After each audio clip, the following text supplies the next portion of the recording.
I'm Heather, and this is the Living with Addiction podcast, where I show you how you have more power than you realize when it comes to helping yourself and your child that's struggling with addiction.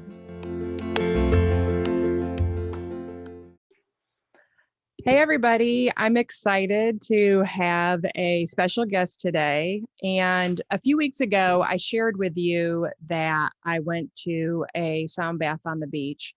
And I was sharing that because I was wanting to convey how important it is to put our own oxygen mask on first, to, have a great self-care routine and really just invest in ourselves. And so I was talking about the time investment for me to go do this. It's about 6 hours between round trip and the sound bath.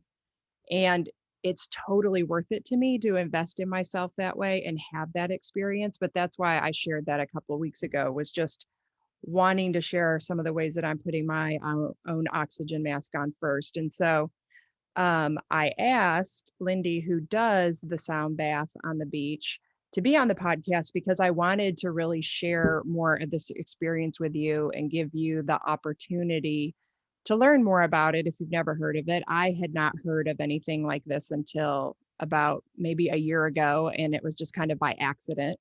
So, and it's just been such an amazing experience for me to, I think, like, we get so easily stuck in that fight or flight when our kids are struggling with addiction.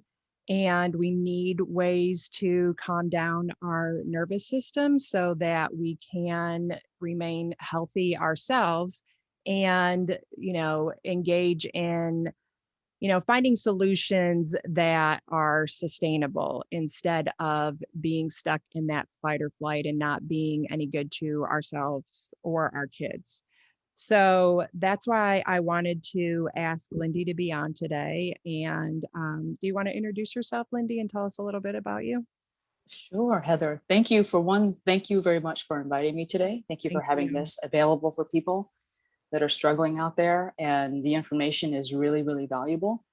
Oftentimes people don't have this information available to them, right? Until we stumble upon something like this. So my name is Lindy Romez. I've been doing sound healing in the St. Pete area for over 5 years now. I'm a trained musician. I'm a veteran. I served 3 years in the Army as a musician as well. I work with veterans suffering with post-traumatic stress, and anyone that are having any sort of underlying issues. Most of us that are struggling something with our bodies and minds, first, it happens in the mind.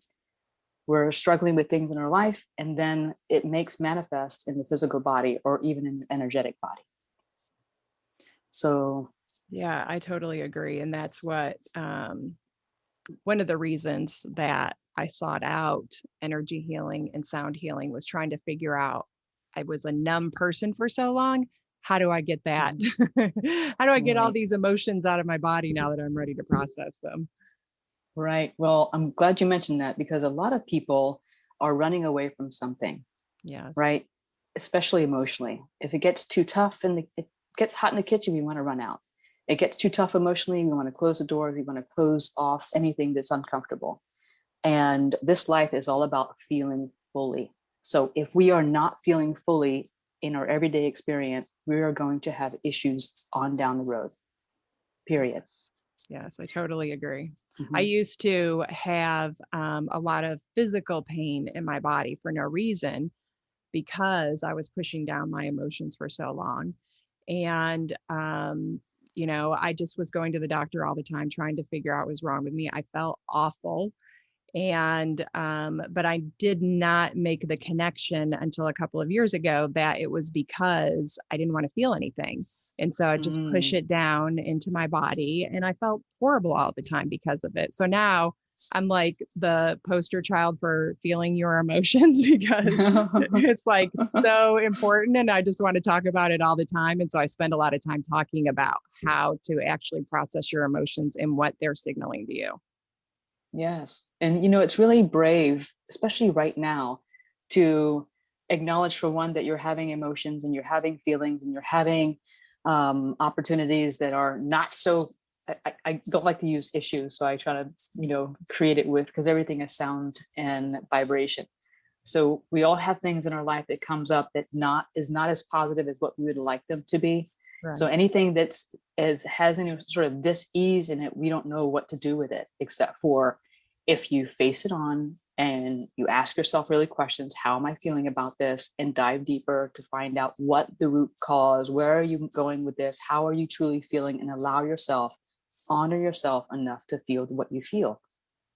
Yeah, I totally agree. I think that it just emotions and discomfort, it's just a little bit of discomfort, but I think a lot of that comes from not understanding what the emotion is about and then feeling like you're not, you're knowing you won't be stuck in it. Like I have confidence to go deep into my emotions and allow myself to grieve or feel whatever I need because I know I won't get stuck there. And I know that it's an important part of the process now. But before, I would have avoided it at all costs. And like you said, we're either moving away from how we don't want to feel or towards how we do want to feel.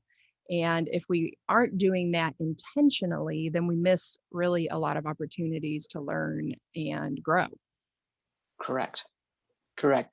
And a lot of people, especially now after and during this pandemic, people want to be in feeling what this normal, they want to get back to whatever normal is. Well, normal is not growing. Normal is just being stuck in the same old and expecting something the same. And if we're not growing, then we're not evolving. If we're not evolving, then we stay stagnant, and no one likes that. No one can appreciate someone that is so stuck in their issues and not wanting to. Everybody can see it too, right? When you're Right. going through things, you're like, we all have friends who are like, okay, that one, Right. she's just good with just staying exactly where she is, and she doesn't even see for looking. And who's going to be the one to tell her? Yeah. So it is our opportunity every day to grow. And of course, with sound and sound healing, it's basically a way to meditate, but in a deep meditative state. Most people cannot meditate. It's Yeah. not physically possible. It is difficult. It is much easier with sound healing. I was very surprised by that. But I had been doing energy healing or, receiving energy healing for like a year. And that's actually how I learned to meditate. It was kind of funny that the lady would come to my house and we were getting disrupted every time. After a while, I was expecting a specific experience. And you talk about this on the beach because we're outside and there's a lot of disruptions. And I was getting very annoyed by the disruptions. And the more annoyed I was by the disruptions, the more there were. And so it actually, though, the good thing about that was it pushed me to start meditating between our sessions so that I could block out the distractions and not be annoyed by them. So it actually really helped me in the long run. Yes. Yeah. It's funny because I know when I talk about it on the beach, I ask people if they were annoyed by the birds, if they're annoyed by the people that are walking and talking and passerby. And if they were, I asked them to add another 5 minutes onto their meditation in the morning. Yeah. Because, right. Because it really, if you're annoyed by something, who is annoyed? Right. So when you're looking outside of yourself, they're annoying you. You think it's the other people that is doing the annoying, but you are the one that's annoyed. They're happy. You Yeah. hear their voices and the birds are happy. You're in nature. So when you are able to integrate yourself, to allow yourself to be in the space of whatever you hear is part of your meditation. And you're grateful to be present right there in the moment without any judgments, because if you look at the one who's annoyed, then one who's annoyed is you. Yeah. And that's such a great point because when it comes to dealing with our kids' addiction, we are annoyed by the addiction and we're so resistant to it that it doesn't matter how hard we work at saying the right things to our kids or just trying to like create a better relationship with them because they can see our tenseness. Like the brain reads the body language and the tone, here's the tone, more than they hear what you say. And so as Right. long as you're resisting, then you're never going to be able to create the relationship that you want. So it's like we're the one who's stuck with it. And that's something that I definitely learned from meditation, was how to release things like that, and deepening that mind body connection that I had, it was just totally disconnected before. I had no mind body. I didn't want to feel anything. And Right. so I was so disconnected from my body. Mm.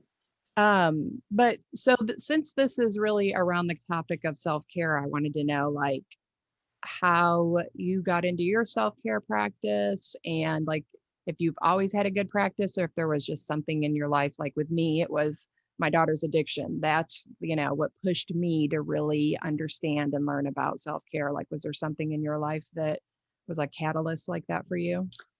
I've always been aware. I remember as a very young child, let's say, I remember going to the beach like 18 years old. I'd feel a little bit off. I don't know what it is. I couldn't put my finger on it. I would take a pad of paper with me and I would go to the beach.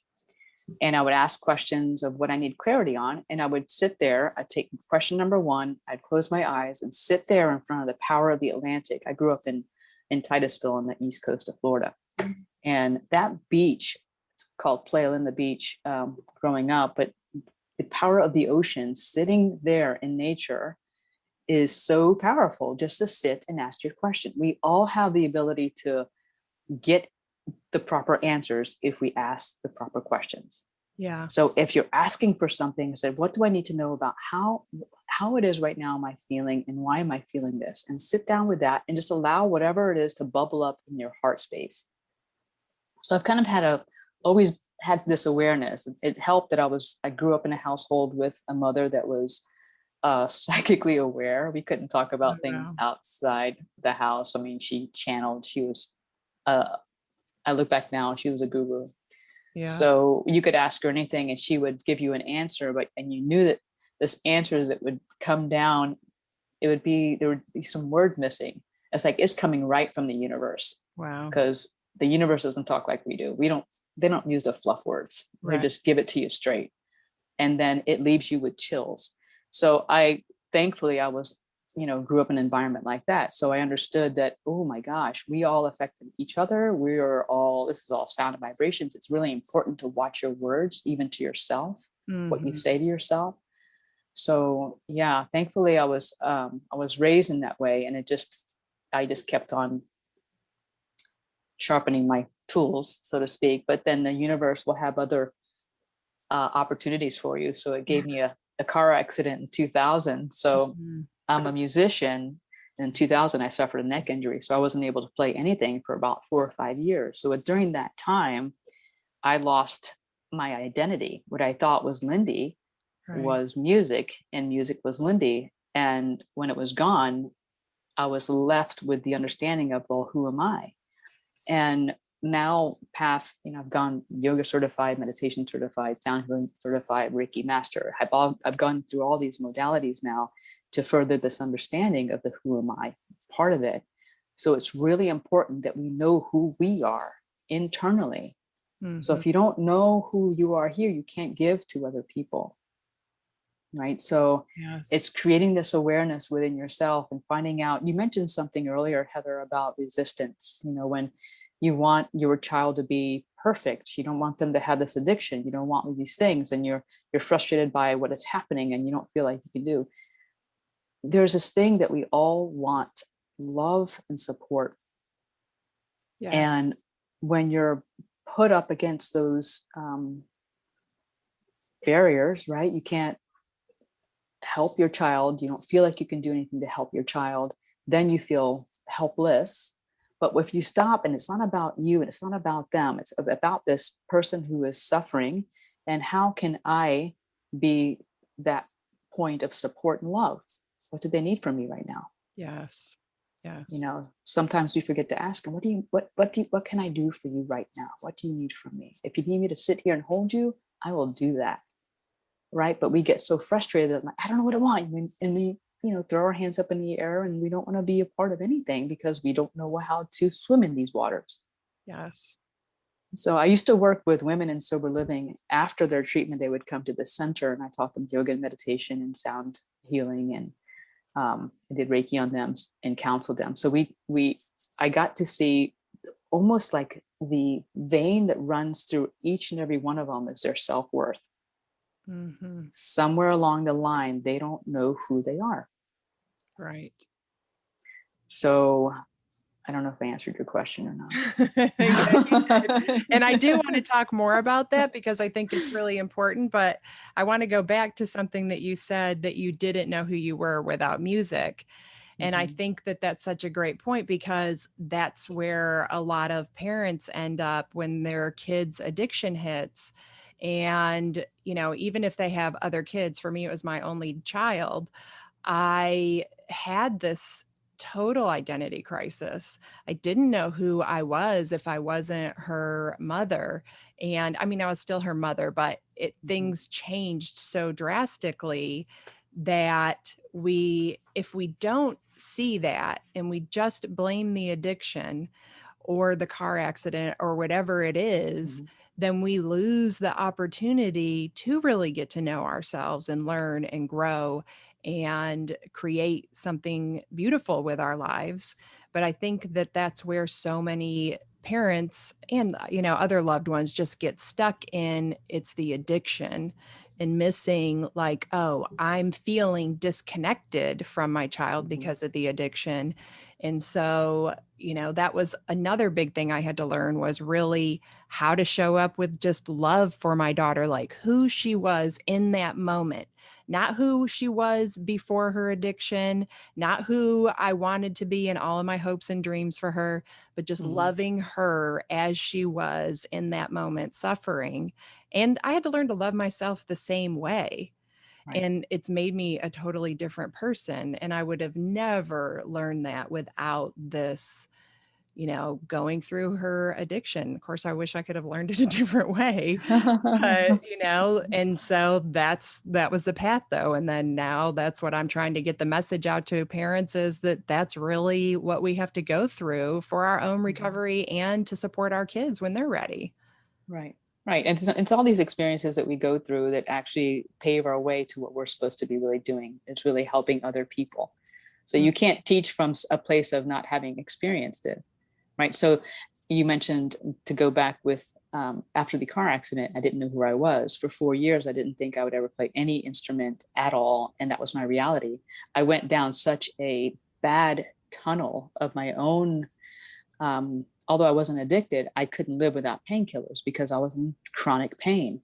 I was taking anti-inflammatories. And then I got 4 years into it, I decided to take myself off of it. All medical modalities were not working for me, and I was done. Then I started reading everything I could on Buddhism, meditation, Eastern philosophies, and I found what worked for me. And what worked for me was going back into producing some sound just by sitting in meditation and just toning. So the first time I sat down with, I'm in the middle of writing a book as well, so this is all going to be in there. But the first time I sat down with a tool, which was a meditation prayer beads and a sound or a mantra that I chose to accompany this 108 times. It took about 15 to 20 minutes to do this. The first time I did that, something remarkably changed. I thought I knew the power of sound because I played one of the most powerful instruments in the world, a trumpet. Right. The most subtle sounds, like even that the Tibetan bowls emit, what you can sing from, even oming or ahing, just inhaling and ahing on and exhale. These subtle sounds help us to align our bodies and our minds. Yeah. For a moment, we don't think of anything. We're breathing in and we're focusing on making the sound. We feel the resonance throughout the whole body. And that's where all of this started to get a little bit deeper with sound and sound healing, because it's not the loud instruments. It's what we can do for ourselves, even a small hum. Like there's a meditation called Brahmari. It's called a bee breath. Brahmari is a bee breath in Sanskrit.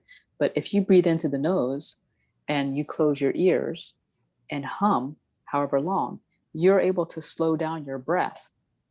And you'll breathe within 1 minute about 6 times. And most people in stress breathe anywhere from 15 and higher inhalations and exhalations in one minute. Right. That's huge. So the breath has a lot to do with our nervous system, calming the nervous system, getting into the parasympathetic nervous system versus the fight or flight, the sympathetic nervous system.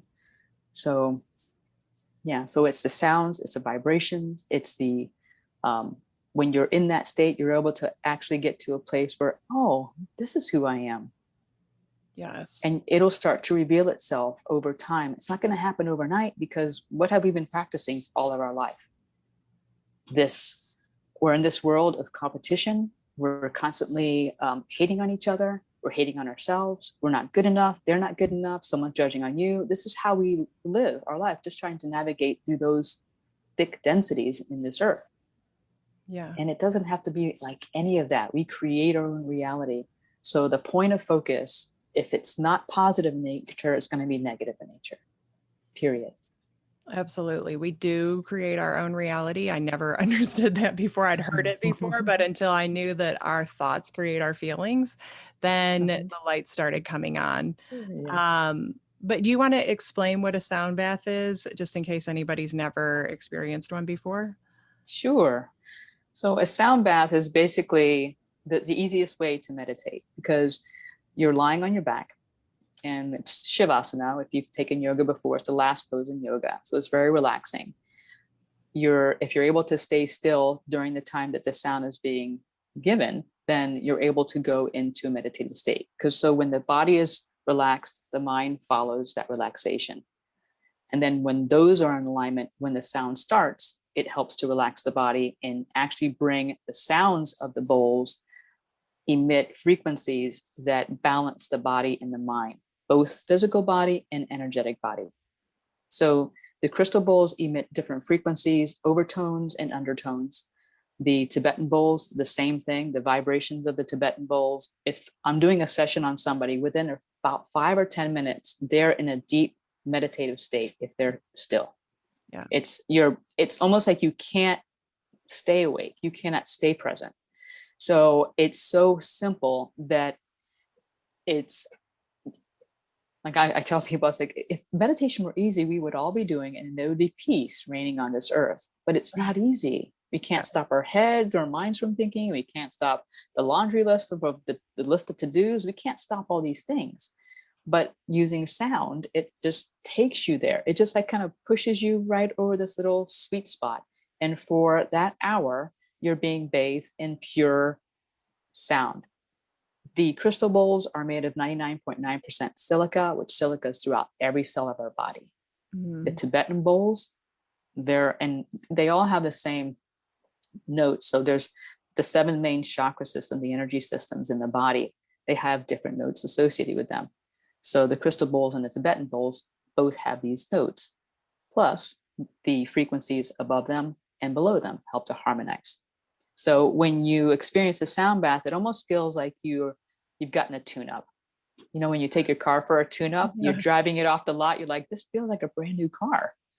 So you kind of feel like that. You feel like you've been cleansed and you can't put your foot on it. You can't put your finger on it. You can't think about how that happened, or we always want to know everything, right?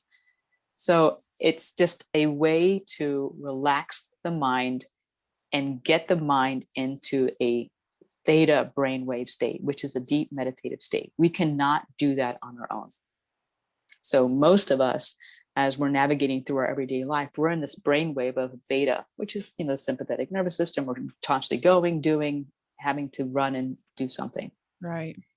If you're able to drop down at a beta and say you're having to do something like pay bills or do some reading or homework, then the brain waves will drop down into an alpha brainwave, a concentrative brainwave. You can be there for a little bit, and when you're there, you'll feel like you're in the groove. Oh, I can read this book for about 30 minutes and feel good. I'm here. Right. Below that is a theta brainwave state. Most people cannot get there or stay there. So basically, we're stuck in this kind of alpha and beta wave, and more people now are taking things for sleep, because they can't fall asleep. And it makes all the sense in the world, because if your brain is staying in these brainwave states, in order to rest, you have to tap into the frequency just below theta, which is delta.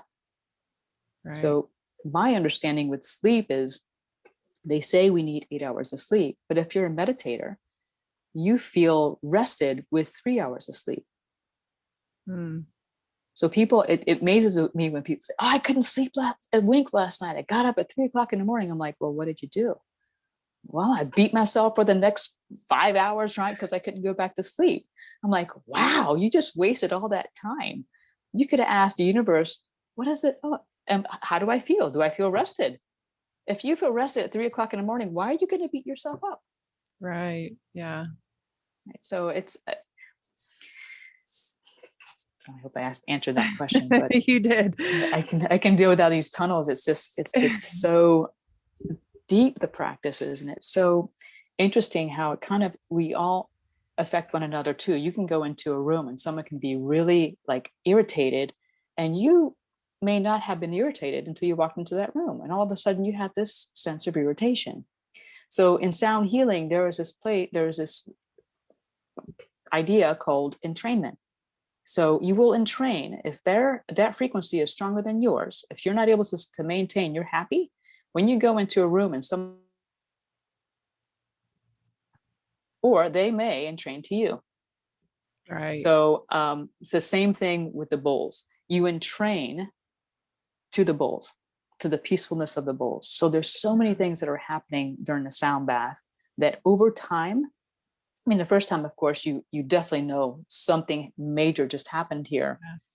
But as you come more and more, you're able to get in a deeper, more deeper, and more deeper state of meditation. And then it helps you to start your own meditation, even if it's just for 5 minutes of breathing and just watching your breath. Yeah, it was so powerful to me. That was the first time I went to yours on the beach. That was my second time I had done a sound bath. And I mean, I felt amazing after the first one that I did. My daughter and I went and did it together. And but that one, I had been experiencing so much heavy stuff for a couple of months. Like I had, been just a couple of months since my breast cancer diagnosis, and my daughter's, had relapsed with her addiction. And I felt so intense all of the time. I was processing such a heavy load of emotions. It's like getting a Mm, fire hose of emotions yes. trying to process. And so, Mhm. I knew that I needed help to get through all of that. And I went really deep. Of course, we're outside, so something, like startled me. But then I had this really beautiful experience of releasing all of that negativity and all of the fear, that I was feeling Mhm. about everything in life. And it was replaced with this sense of being very powerful. And I've really been able to maintain that and keep that with Mm. me ever since that day. Like you said before the sound bath started, that we would walk away a different person. And I was thinking to myself, well, she sounds really confident about that. I don't know about a different person, but I really felt like I walked away it was like the best version of me, Right. and I just left all of that heaviness behind. And honestly, dealing with things has been much easier since then. And of course, that also makes it easier for me to invest the time knowing that that's what's going to happen. Like I'm doing an amazing thing for myself. But it's Right. such a beautiful experience that, that's one of the reasons I want to share it with people. I want everybody to get to experience that. It's powerful, and you've experienced it yourself, and you know the power of it. But so you don't walk away a different person, you walk away with a little lighter of the same person you are. And there's like these layers. If I said it that way, I apologize. But normally I tell them, when you get up, you're going to shed something that no longer serves your highest good. Yes. Period. Something is leaving you today, if you want it to leave. Some people like their garbage. Right. Some people have gotten so used to having this drama in their life that identifies them, right? So when you have something like an accident that takes everything away from you, you're there, you have no other choice. We're doing this, right? So um fortunately, that things like that will happen, that you have no other choice but seeking what it is that you can do for yourself to make yourself a little bit more lighter, pain-free, kinder, freer. Yeah. So yeah, when when you ask these really good questions, like, how is this serving my highest good right now? When you feel something that's not aligned with you, and what can I do right now that would be more in alignment with me? And then you start uncovering, well, you'll understand, well, that is not me. This is me. Right. Me is right here. Yes. So that's so good. yes. So another thing that you do before you start is giving the guidance of, like, if you're having a moment, like, just stick with it. And I learned that, like, with energy healing, the first couple of times something like different happened and I was like scared or uncomfortable, I would just like breathe through it. And so I knew what to expect by the time I got to the sound bath, that if anything like that happened. But I think it's also really helped me to sit with intense emotions much easier and realize that everything is really just a little bit of discomfort, even though we have much bigger words to describe it, or we feed into it and make it worse with fear. So, like, can you talk a little bit about that, like leaning into it and what that's like in the meditative state? Absolutely. So the mind is always wanting to be engaged. And most of us don't have control of our mind. Our mind tells us all these things and creates all these stories that most of them are not true, right?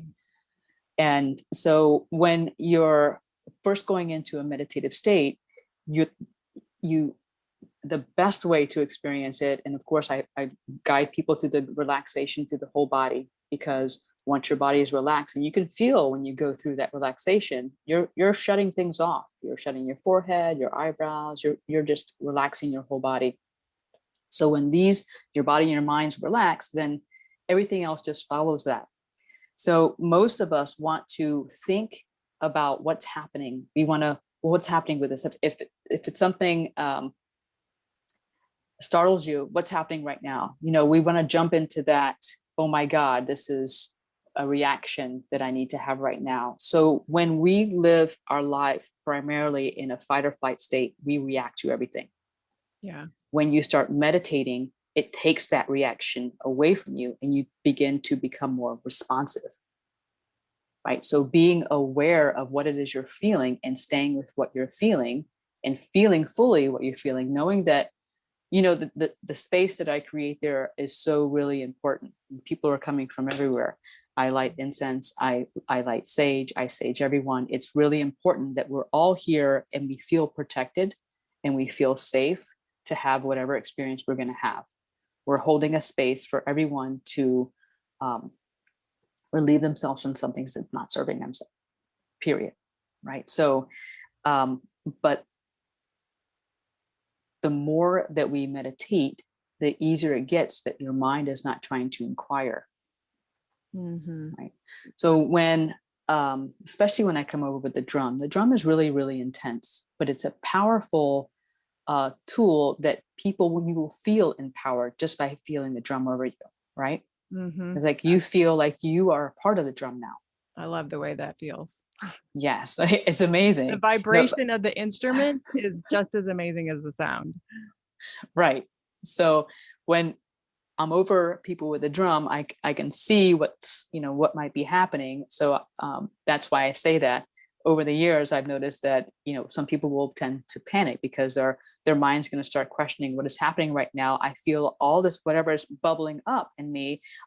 I don't know what to do with it. I don't know whatever it is. I don't know what's happening, because when the sounds release these things that are stuck in our body, in our energy field, you're not going to know what to do with all that. Right. So when you breathe slow and deep into whatever is happening, you transcend it. And I tell people sound healing is a modality that helps people to alleviate anything that's no longer serving them.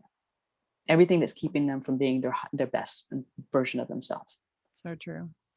So, but I'm administering sound, and my purest intention is for everyone to be whole, happy, and complete, because we're driving on the same superhighway of this lifetime. It's really important to me that you're happy, that you're whole, you're complete, right? So I'm holding the space. The other part of this whole healing process is the person that is receiving. It's a two-way. It's almost like I'm coming from my house. I'm going to meet you in the middle of the street. You're coming from your house and you're going to meet me in the middle of the street. And we're going to transcend whatever's not serving you right now. We have things to do. We don't need to be holding on to past things that we may not even realize that are there.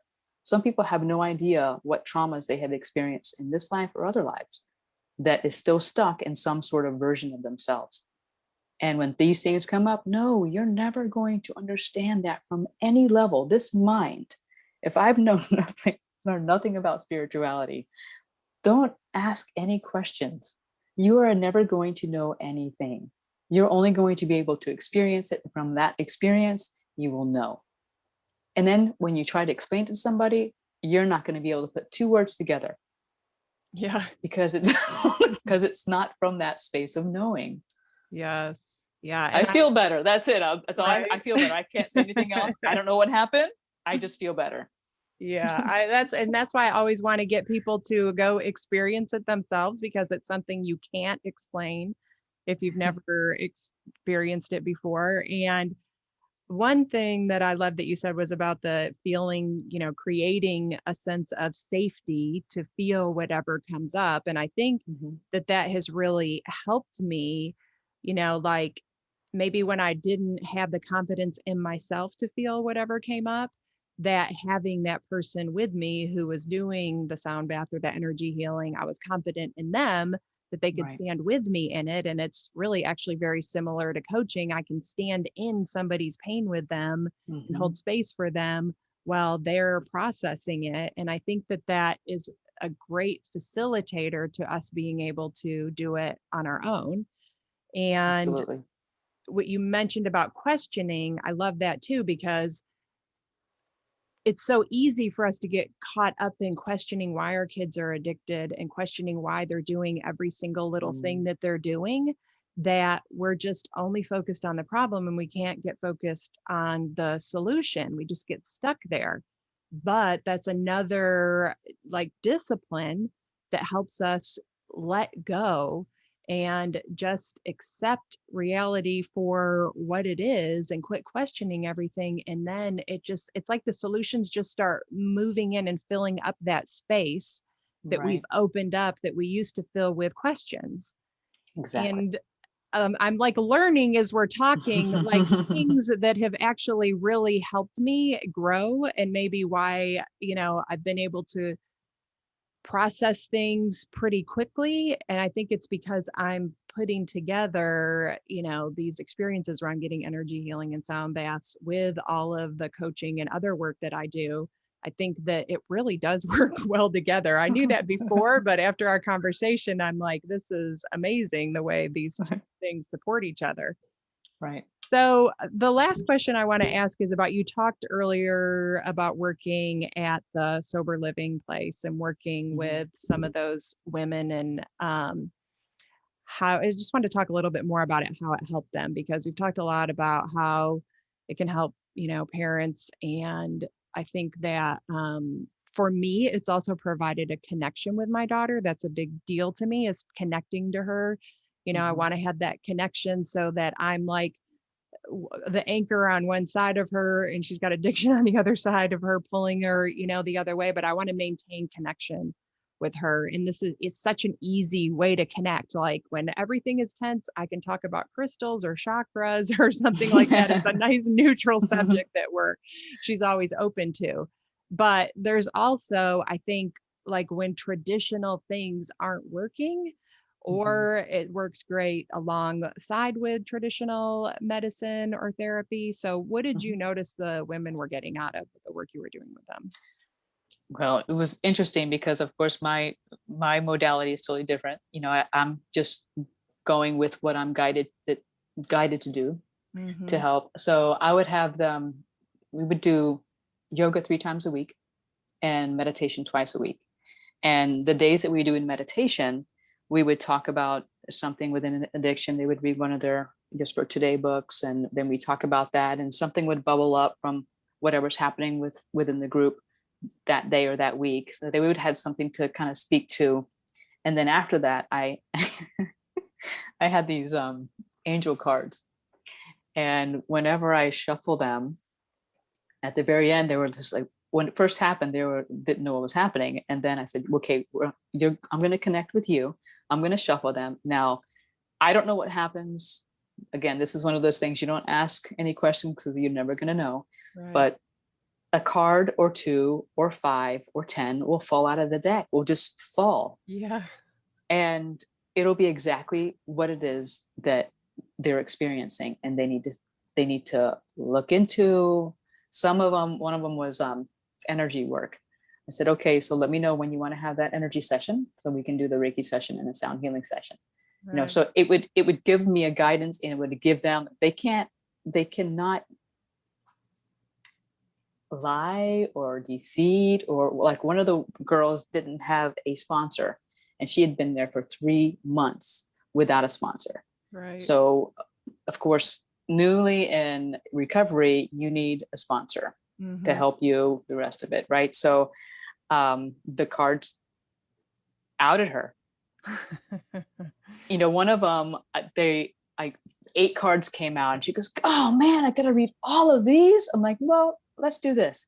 Put the cards all out. So she put them all out. I said, now read from one end to the other, each heading. And it made a perfect sentence of what she needed to know. That's so amazing. So it's things like this. We are spiritual beings that we decided to inhabit a body. My understanding in this process here, we are 2% our physical body, and that's amazing. This body is amazing, right? Yeah. It recovers, it seeks recovering every day. It seeks balance, it seeks harmony. You put it in the right way, it will recover, right? Yeah. The physical, the 98% of us, our spiritual selves is on this beautiful journey. But what happens is the mind gets involved. So that's why the yogic and Vedic sciences are backing up meditation and pranayama, breathwork, to balance and keep this mind out of the picture, so you can feel into yourself and ask the better questions of your life. So they started to become a little more confident in when they would see like a butterfly would come right in front of them. So they became more aware of the things that they would not be aware of otherwise. They were taking advantage or not. It's like, why is it pouring down? One day we're doing yoga, it is raining cats and dogs, but we are under this covering. And one of the girls said, it's a horrible day. I'm like, you see a horrible day? I see a beautiful cleansing day today for this earth. Can you feel that? And then they were able to change their perspective. So it's when you have a negative dialogue constantly happening, yes, it creates more negative dialogues. Yeah. When you change that to a positive dialogue, then it starts to invite more positive dialogues. That's how sound and vibration, it's all in the same thing, right? So I hope I answered that question. Yeah, you did. That's such a great point too, about how easy it is for us to get stuck in a negative state. And then it becomes a state of being, a part of who we are, because our mind and body are in constant connection. And so our body wants to stay the same. And so it's going to create more, we're going to create more thoughts to keep feeling how we feel. And so if we interrupt that process with something positive, then we're going to want to stay in that positive state. So it works just as well both ways, so we can use it for our own good if we know how it works. So I think that a lot of times we get stuck in the differences between us and our kids, but I think we're very similar in that way, that when we're stuck, like for me in the very beginning, I was really, the only difference between me and my daughter was I just wasn't using anything, but I was acting pretty similar to her. And my thought processes were very similar. I was just acting it out in my life in a different way. And so I think like seeing that similarity was such a blessing and helped me to connect with her more and stop judging her. And but it also taught me like how to get myself out of that state and seeking things to help me have, like I used to hear that, like, like it, just the thought that your thoughts really do create your life sounded so just out there to me. But I mean, there's science that backs it up. Right. Like that really does create our life. It doesn't matter what we believe, we're going to create that in our reality. Right. So I think that, again, having something, a different perspective, anything like a sound bath or yoga or, the angel cards or anything like that is a great way to just interrupt those processes.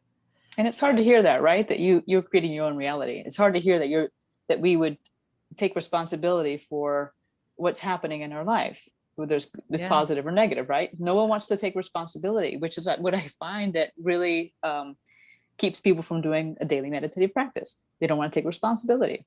They don't want to step up to the plate. So I know you talked about something about the thoughts in the mind and the heart. And this is a nice, if you can think of it in this way, when people say, you ask them, what do you think about this? They'll give you a surface answer of what they think about what you're asking. Let's say you're looking at a painting. What do you think about that painting? Well, it's nice. There's not really a lot of words that would bubble up when someone says, what are you thinking about something? But if you ask the same person about the painting and you tell them, look at it and ask them, what do you feel about that painting? And really feel into the painting. Now what? Close your eyes. I just said that, I have a whole zip of energy that just went right down the back of my legs. Feeling has your heart, the magnetic field around your heart is 5,000 times stronger than the magnetic field around your brain. Oh, wow. So when you're thinking about something, I refer it to as the attic. It's creepy. No one likes to be up there very long. It's scary. If you go down the stairs and go into the living room where the fireplace is, the dog is there, the family is nice and cozy, watching TV together, spending family quality time, that is your heart. That is the warmth that your heart has. So if we're able to ask our question, like, what is it I can do right now that would better this situation? How can I feel into this that I would feel what it is I can do for this? And you don't have to know all the answers. As soon as you pose a positive question, like you said a minute ago, Heather, so eloquently, somehow the answers fill themselves in. But we just have to get out of our way from our minds and our thought process, because the mind is like a court jester, a little very tricky little thing. Yes, it is. It's like what? So if you can catch it early on, you'll be okay. Let me just drop in. How am I feeling right now? Let's just start there. Take everything off the table and let me see how I'm feeling. What about this is making me feel a certain way? And you've probably taught people this in your coaching practices. How can you activate yourself from trying to feel something? The biggest thing and the best thing is to find what you appreciate. What do I appreciate right now? What am I grateful for right now? Yes. But some people, right. And some people, the women in sober and recovery, they got all that schooling in their treatment center. So that's the last thing that they want to hear. Right. And the last thing, tell me what do you appreciate right now? I don't appreciate anything. So if you had to pick one thing, what would you appreciate? Well, I appreciate my mom. Okay. When you ask them why, fill in that drops them into the heart center. Why do you appreciate your mom? And give me a few of them, because I'm sure there's more than one. Oh my gosh, I could be here all day long about how I appreciate my mother. Right? You can but if you think about it, it's like it's just two different energies. And we're so resistant to that. It's so funny because I'm thinking of all of the times that like there was something I really needed to work on.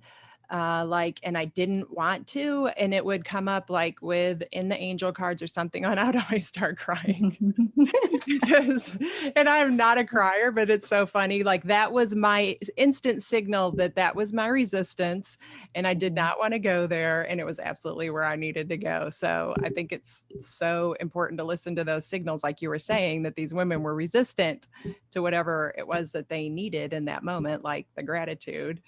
And like just knowing our own signals is really important too, like so that we can catch it sooner and stop ourselves. Instead of me crying for an hour, I'm like, oh, I'm crying because I'm in resistance. And okay, I get it. This is what I need to do and I can surrender to it. Right. So you can ask yourself, the same thing with meditation. People avoid meditation because they don't set the space prior. They fail at something because you didn't already plan for that prior, right? Yeah. So they have, if you ask yourself, how can I make this more fun? Yes, I love that. It's my favorite question. Yes, how can I make this? Because you feel the resistance. Okay, and you honor that. Okay, I hear you, Lindy. You're resisting this. How can I make this more fun? What can I do right now that would make this really exciting for me to do? Yes. Right. So then your mind starts looking for something different. So when I coach people on meditation, the main reason why people don't meditate, or I feel they do not set the space prior to sitting down and meditating. They already in their mind saying, oh, I suck at this. I can't meditate. I can't get out of my head. My body hurts. I'm not going to be able to do that. And I hear that with yoga. I can't do yoga because I'm not flexible. Well, thank God, yoga does not have any prerequisites. The only thing that's keeping you from doing yoga is your mind. Yes. And so if you can meet yourself right where you are, then and say it's okay to do this yoga practice, then you will be okay. So like similarly, when you are going to eat a dinner at home, you've already gone to the grocery store, you have picked your menu, you have cooked, you have set your place. You might have even lit a candle or two, and you're sitting down to dine. Yes. Everything is in line. That is a total feel good. If you're meditating, most are like, oh, dragging themselves to sit down and meditate because they haven't even set the space yet. So I encourage them, okay, just tell yourself you're going to meditate tomorrow morning at whatever time is good for you. So let's say 8 o'clock is a good time for them. You're going to light a candle. You're going to light an incense stick, maybe put some soft music, and you're going to just invite yourself to sit for 5 minutes. And the only thing that you're going to do is just watch your breath as best as you can. Every so often, a little drip of a thought will slip in. Don't kill yourself over that. Just acknowledge the thought is there, and then you go back to the breath. But here you've already set your mind. So the mind will be that thing that's going to try to derail you your whole lifetime unless you get an understanding on how you can be the master of your mind instead of your mind being the master of you. And I don't like the word control. People say, oh, how you can control your mind? Well, you don't control anything because that's also resistance, right? You can understand how it operates and then make it fun. Yeah. Because no one wants to do something you're not going to have fun with.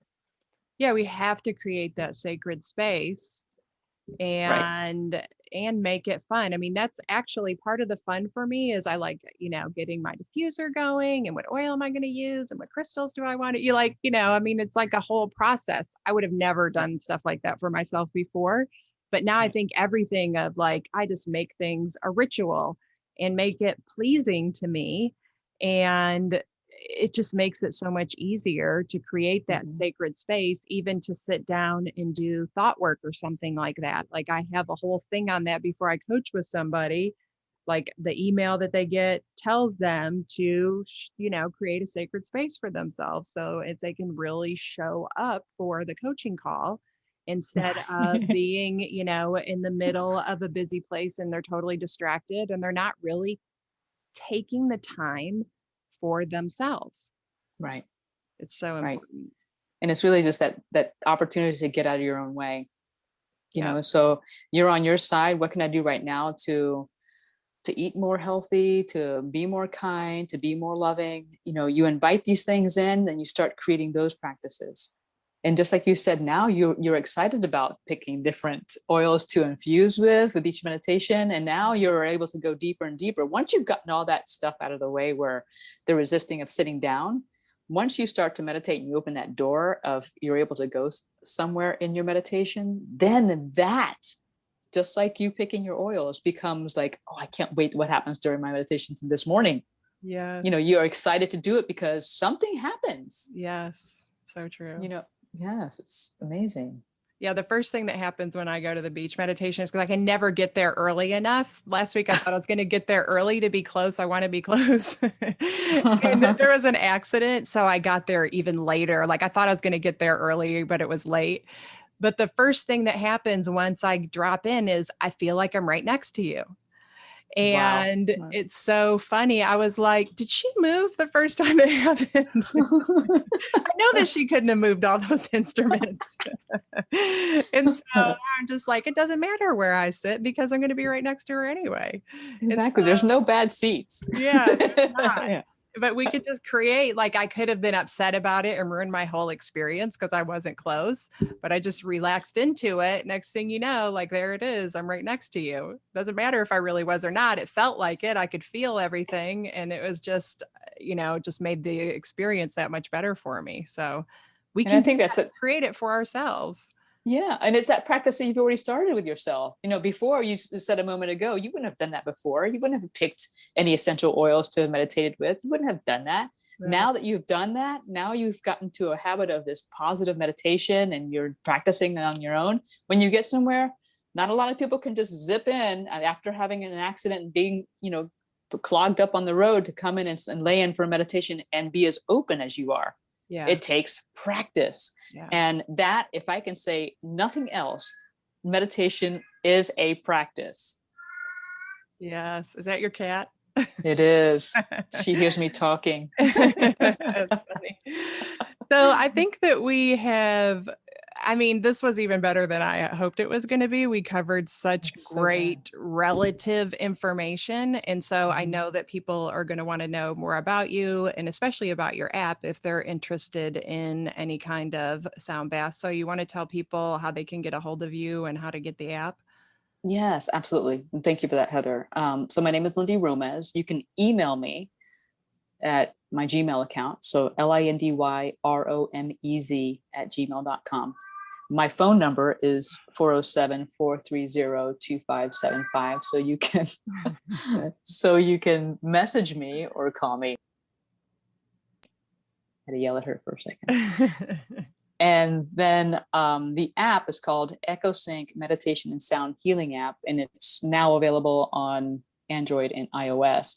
There are some things that are changing. I may be changing the whole platform over to a YouTube channel. So right now the YouTube channel is available. If people want to go on there and subscribe to the channel, I'm going to start making some changes and adding the content on there. So it's available for them to stream anytime they want to. What's the channel called? It's EchoSync Meditation, but they can the app. Mm-hmm. Okay. Yeah. Yes. And of course they can always contact me and I can direct them to where. And if you're looking for meditation or sound healing in the area, I have the information on Meetup. So you can also go in there and become a member of Meetup, be a member of the meditation or the sound bath meditation on Gulfport Beach. And you'll see the membership is there. And if I have to cancel it for whatever reason, the weather or whatnot, then I can send a message to people. Yeah, that was how I found you. Mm-hmm. And I'll put links to that in the show notes to everything you said as well, so that if you're driving and you're panicked because you want this information, yes, you can put the information in the show notes so you'll know how to get a hold of her too. So thank you so much for being on here today. It was such a great talk. You are so welcome. Thank you so much for having me, Heather. It was a wonderful experience for me too. Thank you so much. Thank you for having this for our community as well, for the ones that are suffering with their kids and addiction. The same thing that, veterans are suffering with right now. The suicide rates are so high and we are all affected by one another. So when one suffers, I truly believe others suffer. So it's very important that we're able to give them the information like you're doing here on this platform. So thank you for doing the beautiful work that you do. Thank you so much. So welcome.